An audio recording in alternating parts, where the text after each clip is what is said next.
Hola, amigas y amigos de Sentido Común, Fernández Castañeda y RB, Periodismo Evolutivo Digital. Muy buenas noches, gracias por estar con nosotros en este ya fin de semana, este viernes. Y para cerrar con broche de oro nuestras transmisiones de programas de análisis, de opinión, crítica, sobre todo este de crítica sin censura. Hoy vamos a dejarles tarea, pero a la vez les vamos a develar la realidad que esconden los opositores al nuevo régimen de Andrés Manuel López Obrador, esta llamada cuarta transformación. Bien, se ha llevado una revolución pacífica de pobres, por si no lo sabían. ¿En qué me baso para esto? Se los voy a demostrar unos minutos más adelante. Desde el proceso de las elecciones, ya como el acto real en el cual se revelaron esta clase social que es de los pobres, porque tenemos un sistema político que se supone que al parecer es avanzado, pero nada más parece avanzado. Parece integrador, pero no lo era. Incluso al momento no es integrador. No se puede. Más adelante les explico por qué. Representativo, tampoco era representativo. Tal vez hoy más representativo que antes. Y democrático. ¿Democrático ustedes creen? No, está bien, pero bien asentado que la institución, los órganos electorales no garantizan la democracia, no obstante el altísimo, elevadísimo costo para llevar a cabo las elecciones. ¿Es perfectible? Claro que sí, en toda su expresión. No obstante que el sistema constitucional, o sea, la constitución política de los Estados Unidos mexicanos, en décadas anteriores ha sido bien calificada, incluso que es una bella constitución, pero que desgraciadamente los poderes que integran la Unión se han encargado de demostrar de que no cumplían con las expectativas y con lo que siempre han esperado los mexicanos desde que se fundó el PRI, incluso antes. Pasaron por el PAN 12 años y tampoco. De tal manera que se dio esta revolución que encabezó Andrés Manuel López Obrador hasta llegar a lo que hoy es la presidencia de la República y su gobierno, que ya casi 8 meses de estar actuando, bueno, no ha obtenido los resultados que se están exigiendo en cuanto a que no ha podido cambiar por completo el régimen anterior. Quedan muchísimas cosas que hacer en tan poco tiempo. En 8 meses se esperaba por parte de las clases o de las clases sociales que son diferenciadas de una sola clase que está dividida en dos, que es la clase de pobres. Bien, ¿qué se le puede pedir a la democracia y a los partidos políticos, que es la manera con la cual nos van metiendo en los rediles a la inmensidad de mexicanos, que estamos en edad de votar, por supuesto, para que escojamos, ¿sí?, nos unamos, formemos parte de partidos, esto que se llama la partidocracia, ¿sí?, régimen de partidos, y esto se le dice que es democracia, lo cual es imperfecto. De hecho, ha habido oligarquía hasta cuando menos los anteriores regímenes. El actual lo están clasificando como tal, como oligarca, o sea, el presidencialismo concentrado, ¿sí?, en su máxima expresión en Andrés Manuel López Obrador. Pero ¿qué tanto hay de mitos y de conveniencias en contra de la realidad que se vive y que vamos a sustentar aquí con datos precisos y que ustedes pueden encontrar en internet. O sea, la labor de nosotros no es tener un libro de ciencias ocultas políticas, ¿sí?, ni fuentes ocultistas políticas, sino todo lo contrario. Nos basamos en datos incluso oficiales que se quedan cortos y que se supone que por ser oficiales son una realidad, que siempre la verdadera realidad, esa es una realidad de ficción, ¿verdad?, o una ficción encubierta o disfrazada de realidad. La realidad real, no virtual, siempre excede estos números. Bien, ¿qué se le puede pedir a los partidos políticos? Pues ahora, por ejemplo, a Morena, pues de que dejen de pelearse, de que se unifiquen, de que se pongan de acuerdo y puedan realizar unas elecciones pacíficamente y que lleven a la nueva figura, sea hombre o mujer o hombre o de otros géneros, para que los represente a nivel nacional como presidencia nacional de este partido, que es el ganador, que ha dejó muy abajo a los partidos más poderosos, que eran el PRI y el PAN. Fuera de esto, que se concreta en lo que es que sea democrático, vamos a ver si lo entiende el partido Morena o sigue sufriendo de las prácticas aberrantes anteriores, porque ahora ya está compuesto, prácticamente es un licuado de otros partidos, algunos más como priistas, entre ellos perredistas, petistas, incluso panistas. Bien, ¿cómo se mide la eficacia de un gobierno? Pues bien sencillo, por los resultados. Y aquí comenzamos el porqué de esta revolución pacífica de los pobres. La pregunta tronante, fuerte, es que respondan todos los que están ahí nada más de hablantines y ocupando espacio en los medios, que como Fox, Calderón, Peña, pues ya sabemos que casi no sabe hablar, no puede hablarlo, no sabe ni lo que dice. Pero vamos a hablar de los que tratan de llenar los espacios y sobre todo llevar la contraria al actual régimen, que es válido, si lo es, de eso se trata, la libertad de expresión, de opinar. Bien, en el caso de Vicente Fox y de Calderón y de los anteriores, incluso algunos exsecretarios o altos jerarcas de antiguos gobiernos, pues se expresan, incluso analistas a los que les ha fallado, también a especialistas, ¿sí?, en diversas materias les han fallado, y muy fuerte. Si no hubieran fallado, bueno, pues hubieran sabido de que Andrés Manuel López Obrador pues iba a ganar las elecciones, y pareciera que no estaban muy seguros de que iba a seguir el PRI, ¿sí?, o cuando menos que iba a quedar en manos del PAN. Bueno, esas fueron la principal causa de la cual pues se confiaron y no pudieron hacer lo que habían hecho por decenios. Bien, ¿por qué en los últimos 20 años? Partimos nada más de 20 años, olvídense de los 80 que estuvo el PRI, ¿sí? ¿Por qué en los últimos 20 años la riqueza está concentrada nada más en el 1% de la población? Fíjense bien de lo que hablo, en el 1%. La riqueza de México está concentrada en unos cuantos, ¿sí? Y el número de pobres, ¿por qué no disminuyó de manera sostenida? ¿Por qué, lejos de haber descendido, se aumentó la cantidad de pobres en México?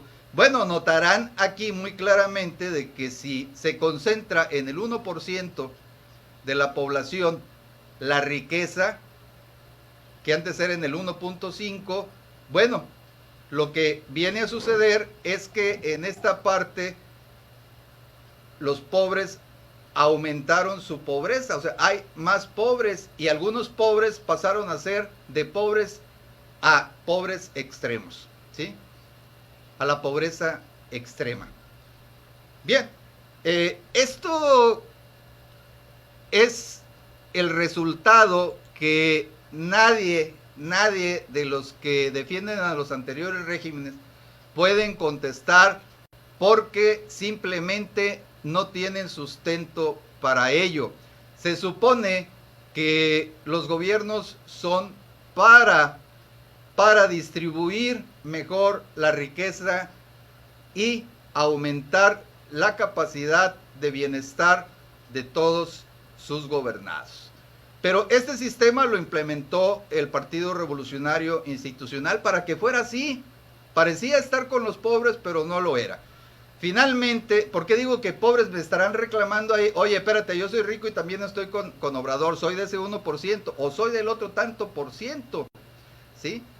Los problemas que hoy tiene el país sí es gran parte heredado sobre una estructura que estaba hecha nada más para beneficiar a los ricos a costa de los pobres. Y vamos a verlo porque a los ricos, acuérdense, desde los priistas y pasando por las administraciones panistas hasta la de Peña Nieto nuevamente, les condonaban miles de millones de pesos, ¿sí?, que deberían de pagar al fisco. Miles de millones de pesos que deberían ser distribuidos y aplicados a los diferentes programas de beneficio social, y que esto ayudaría a que salieran de esa clasificación de pobreza extrema y de pobres, cuando menos a la media baja, ¿sí? Ahora les explico, ¿quién representa a los pobres?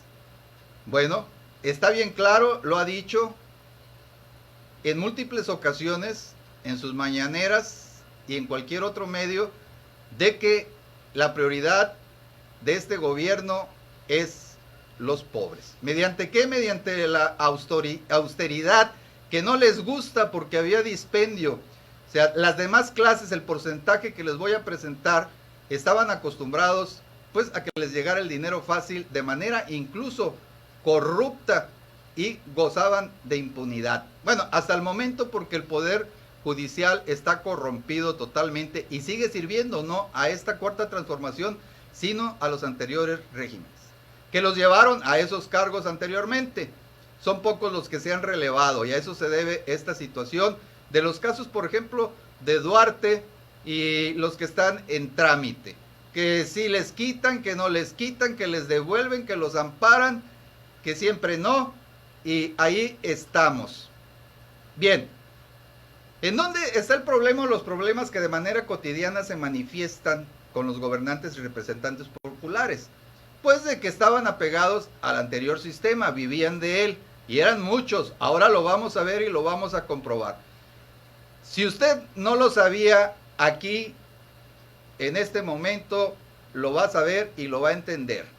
La economía en México se mide de la siguiente manera. Las clases sociales están etiquetadas. En la actualidad son 6 clases sociales en México. Esto desde el punto de vista económico de los organismos oficiales y también hacendarios. Bien, el INEGI, por ejemplo, y esto viene a caso del Coneval, que tomaba los datos del INEGI para hacer sus proyecciones y especificar, realizar, inventar, aplicar metodologías que en su momento fueron muy buenas, pero tenemos una fuente que todavía no es confiable. ¿Quién lo certifica que el INEGI haga las cosas correctamente? ¿Quién lo supervisa? ¿Quién le da la calificación? Además de que siempre nos basamos en hechos anteriores. Por ejemplo, esta clasificación es la más moderna y es del 2014, ¿sí? La base. Después se hizo una nueva que es más acertada, más real, que es la que yo les presento en este momento. Bien, la clasificación de estas 6 clases sociales es la siguiente. Abusados porque a lo mejor andan perdidos en qué clase están. Bueno, oficialmente, ¿qué es lo que vale o no? Si es lo que tanto pelean, pues aquí los tienen clasificados, independientemente de que lo acepten o no, así es como es. Alta, alta, la componen antiguas familias ricas que durante varias generaciones han sido prominentes y cuya fortuna es tan añeja que se ha olvidado cuándo y cómo la obtuvieron. Imagínense ustedes. Se estima que sea aproximadamente el 1% de la población nacional. Y es precisamente ese 1%, los más ricos, los que pueden hacer negocios grandes, enormes, los que gozan de la riqueza, concentran, acaparan todo. Luego viene la alta baja. ¿Quiénes integran la alta baja? Familias que son ricas de pocas generaciones atrás, o sea, ricos, podríamos llamarlos semirrecientes o recientes. Sus ingresos económicos son cuantiosos y muy estables. Se estima que sea aproximadamente el 5% de la población nacional. Entonces la alta, si la concretamos, se compone de un 1% de la alta alta y un 5% de la alta baja. Es decir, la alta está clasificado y está en poder de un 6% del total de la población nacional.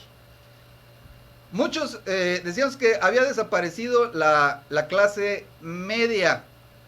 En mi caso personal, bueno, pues estaba en un error, porque aquí tienen ustedes que la media alta incluye a la mayoría de los hombres de negocios y profesionales que han triunfado, abusados, que han triunfado y que por lo general constan de buenos y estables ingresos económicos fijos. Se estima que sea aproximadamente el 14% de la población nacional. Bien, si hablamos de entre alta y media alta, ya hablamos de un 20% de la población, ¿sí? Porque estamos hablando todavía de gente que es hombre de negocios o brinda servicios profesionales y que no tienen ningún problema para vivir. Vamos entrando a la media baja. ¿Quiénes forman parte de la media baja? Pues los oficinistas, los técnicos, supervisores y artesanos calificados. Sus ingresos no son muy sustanciosos, pero son estables. No sustanciosos en cuanto a las otras clases que ya les mencioné. Aquí en técnicos, supervisores y artesanos, bueno, pues hay buenas cantidades. Algunos ganan 40, 60, etcétera. ¿No les gustaría ganar eso a ustedes? Entonces, para alguien que es muy pobre, pues es rico el de la media baja, ¿sí? Bien, entonces ya llevamos un 20 más un 20, ya estamos hablando del 40%. Y aquí es donde se da claramente una división, ¿sí? Una división que se viene conservando desde la Edad Media, es decir, se clasificaban las clases sociales de la siguiente manera. No había más que dos, ¿sí? Los privilegiados y los desprotegidos o no privilegiados. Pasamos a que los anteriores de alguna manera son privilegiados y los que siguen no privilegiados, ¿sí? La baja alta, fíjense, baja alta, así lo clasifican económicamente aquí en México. Se estima que sea aproximadamente el 25% de la población nacional y está conformada principalmente por obreros, campesinos, agricultores. Hay alguna diferenciación entre ellos dos, claro. Es la fuerza física de la sociedad. Aguas con esto que digo y vuelvo a reiterar. Es la fuerza física de la sociedad, ya que realiza arduos trabajos a cambio de un ingreso ligeramente superior al sueldo mínimo. Ahí tienen ustedes, aquí comienza esa revolución. Por ejemplo, lo primero que hizo Andrés Manuel es aumentar el salario. Enormemente, no, pero ya ganan más, mucho más que los aumentos anteriores que habían tenido con otros regímenes. ¿Estamos de acuerdo? Bien, si decimos que quién encabeza, quién se hace cargo de los pobres, pues es esta presidencia, aunque se han de estar quejando porque dicen que a algunos todavía no les llegan algunos programas, pero ya hay, cuando menos circulante, para esas gentes que antes no lo tenían, porque vamos ahora a la baja baja. Fíjese bien, aquí tenemos un 25% en la baja alta. Vamos para la baja baja. Se estima que representa el 35% de la población. ¿Quiénes son? Está constituida por trabajadores temporales e inmigrantes, comerciantes informales, desempleados y gente que vive de la asistencia social. Y aquí entran los ninis, aquí entran todas las demás valoraciones que hacen, descalificativas, etiquetas sociales, porque somos un México clasista, ¿sí? No lo sabemos, pero aquí está, miren cómo nos etiquetan y cómo estamos clasificados. Tan es así que muchos de ustedes lo ignoraban, más que los que ya se sabe que son pobres o extremadamente pobres. Y aún así su estado mental en algunos, pues no se consideran como tal, aunque económicamente y de acuerdo a la clasificación oficial, sí lo sean. Este estudio agrega, en una sociedad compleja, donde la riqueza determina el estatus, esa es la que vivimos en México, fíjense, la riqueza determina el estatus, las posesiones se convierten en un indicador de valor y riqueza, y así nos clasifican de acuerdo a lo que tienes de material, económico, no en las capacidades internas, ¿sí?, del individuo, que se manifestarán por medio de su cuerpo, de sus acciones en la vida real. Bien, esta referencia, pues actualmente clasifica que dentro de este universo que les acabo de manejar, universo para México, ¿sí?, es de que aproximadamente hay 20.9 millones de jóvenes entre 15 y 24 años de edad que están dentro de estas clasificaciones, de las cuales 11 millones son adolescentes de 15 a 19 años y 9.9 millones son adultos jóvenes de 20 a 24 años. Es decir, hay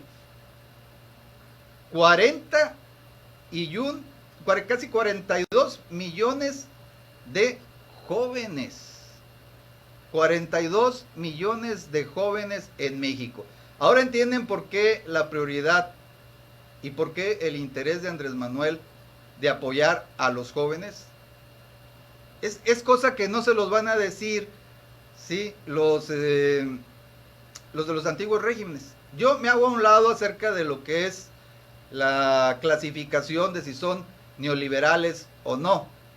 El hecho es de que sí, los anteriores regímenes son neoliberales y al final de cuentas no tomaban en cuenta a estos niños. Si se quedaron así como ninis es porque no les proporcionaron la manera de salir adelante. Actualmente se les está empezando a proporcionar. Si lo quieren dejar, si no lo aprovechan, ahora sí, no es culpa de un sistema, y en eso se basa la forma pensante que tiene Andrés Manuel, que todavía no le agarran la onda, incluso aún explicándoselos en este momento, muchos la rechazan simplemente pues porque es de la Cuarta Transformación, porque es de Manuel Andrés López Obrador, el presidente. ¿Y por qué? Porque lo que ha hecho Andrés Manuel es desmantelar totalmente la forma en que estaban apoderándose, o se han apoderando durante tanto tiempo mediante las instituciones, mediante los cargos públicos y también los de elección popular, ¿sí? Lo que es, bueno, es lo mismo, cargos públicos por elección popular, y hay cargos públicos que son por designación, y que también todas estas plazas se compraban, ¿eh? No hay gran diferencia entre lo que era la Edad Media y lo que ahora se llama la época moderna o contemporánea, ¿sí? Lo único que cambió fue la forma de vestir de estos tipos, de que ahora sí hay votaciones a partir de la Revolución Francesa, pero en México siguen siendo los mismos los que mandaban, ¿sí? De hecho, son los que se están resistiendo, porque acaba de llegar un presidente que encabeza, ¿sí?, a los pobres primero. Primero los pobres y después los que ya tienen. Y esto parece justo, les parece injusto a los que están acostumbrados a mantener ese tipo de riqueza y de que sus familias sigan en tal. Que se perjudica a muchos que eran los empleados de estos tipos de gobiernos, sí, y ellos son los que están pegando de gritos.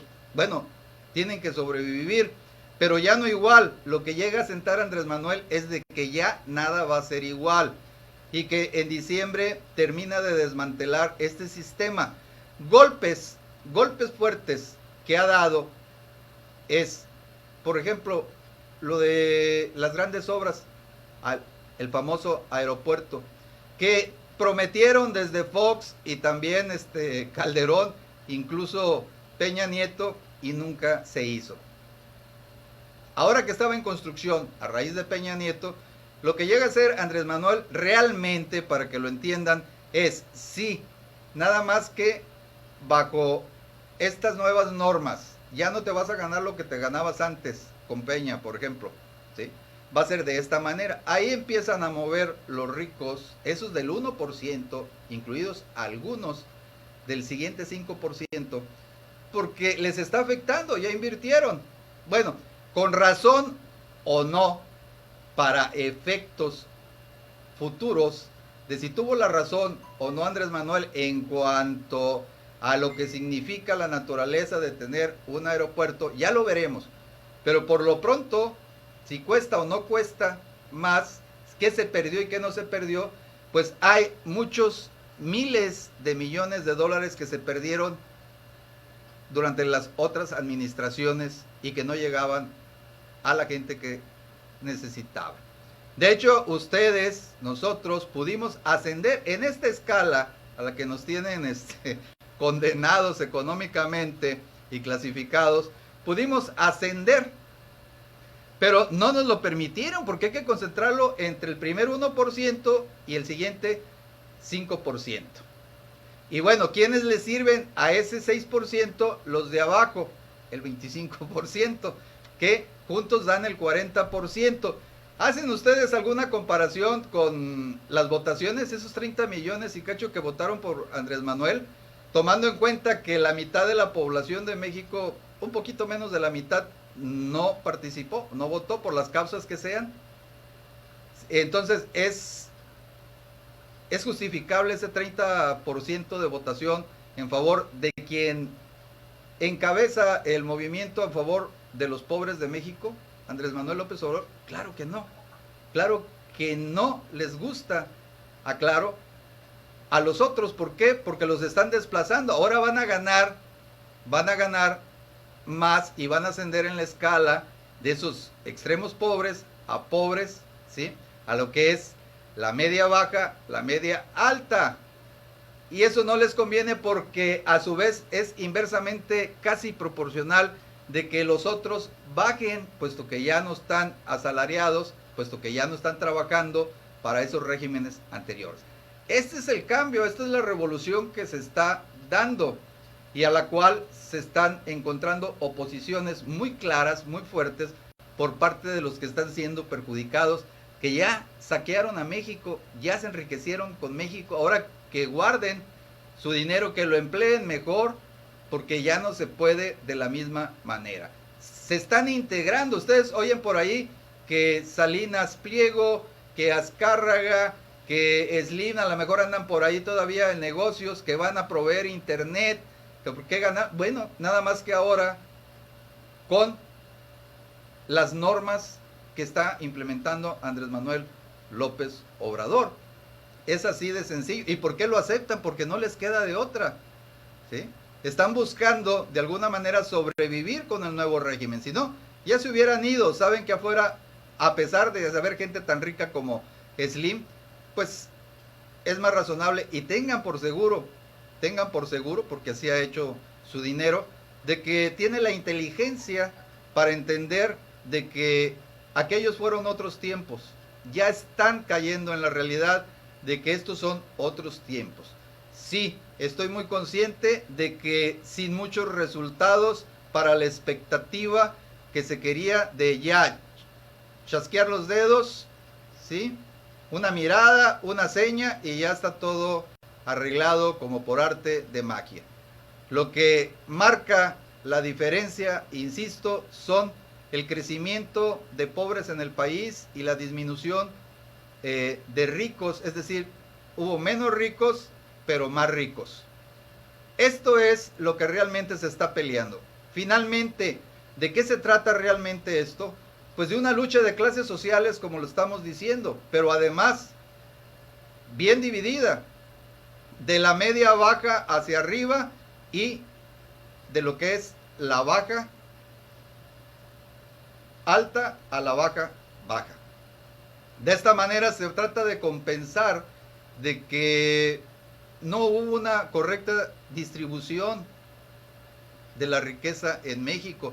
Pero ¿cómo la va a ver si el Producto Interno Bruto está comprometido en su 46% por la deuda? ¿Quiénes son los principales acreedores de México? Esos 11 billones o millones de millones que endeudaron desde Salinas hasta Peña Nieto. Son 11 millones de millones. Estados Unidos, Alemania, son con quienes la mayor parte de la deuda estamos comprometidos. Y así nos trata Estados Unidos.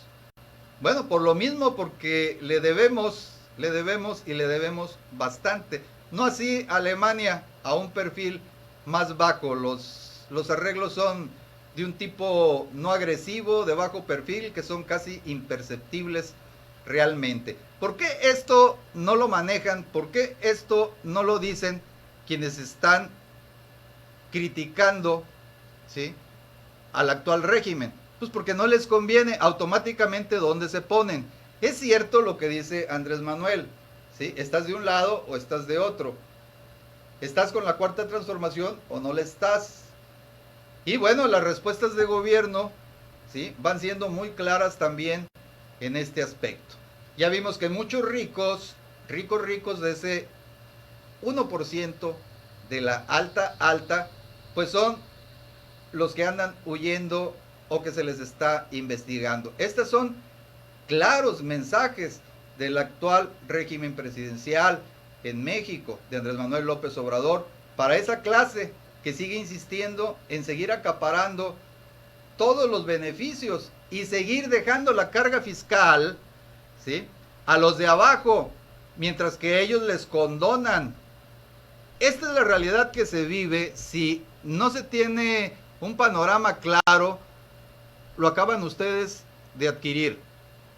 Véanlo, chequen las cantidades, chequen las clasificaciones, chequen los resultados, chequen la deuda pública y verán que lo que les he expuesto de manera muy concreta en un solo programa, porque podría haber una serie de por lo menos 10 programas para irles explicando poco a poco cómo fue que llegamos a una elección presidencial endeudados con 11 millones de pesos, con menos ricos pero más ricos.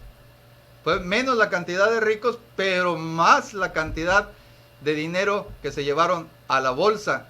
Y aumentaron, florecieron, se diseminaron los pobres, muchos más pobres en México. Esta es la situación real de México. Que si Andrés Manuel va a lograr realizar todo lo que prometió, y en cuánto tiempo, bueno, nadie va a estar satisfecho, pero les guste también o no, nos guste como periodistas o no, como analistas críticos, etcétera, tenemos que tener un periodo de dejar hacer para poder tener elementos para poder comparar, aunque no en igualdad de circunstancias, pero en cuanto a resultados en el primer trimestre, segundo, tercero, etcétera.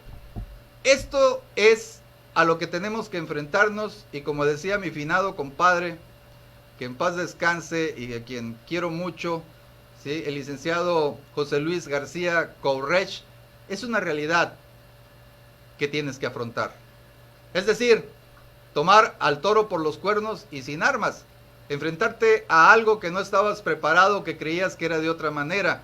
Los shocks emocionales, aparte de los shocks económicos que ya están sufriendo estos que ordeñaron a la patria, pues es algo que por circunstancias y por decisión de esta clase desprotegida que siempre se le dejó abajo, sufriendo, no importa que murieran, etcétera, pues se rebelaron, hicieron su revolución, la llevaron a cabo, triunfaron estas pasadas elecciones. Yo soy Óscar Ramón Castañeda Montemayor y les invito a que vean el programa. Le mando saludos desde aquí a mi socio Mauricio Fernández Díaz, a mi socia Reina Luisa Villafuerte, allá en la capital del estado de Tamaulipas. Estamos transmitiendo para México y el mundo libremente, como debe de ser.